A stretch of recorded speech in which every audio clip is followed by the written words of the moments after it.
yanlış miken bizi ısıraştırdı. Yollarımız kilip kesişti. Kudeler bizden arasından bir-birine tabıp güreşti. Min varlığım kim bilmenin, kim varlığım min bilmenin.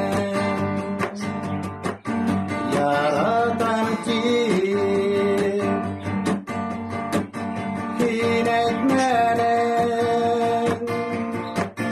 min de hine, hiyemenin. Uzun yolundan tabak gitti bardım.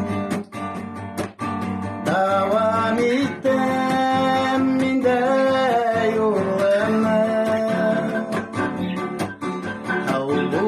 Kavgulaştan saklayamam.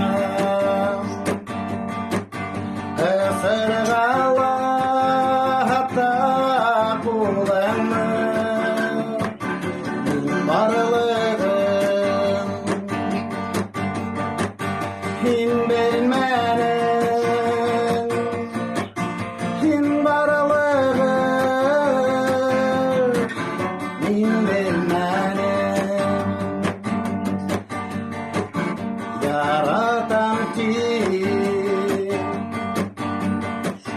hin etmenin, min de hine, hiyemenin. Ey yürekte gider durup kaldı. Tüner üstün yanar iken.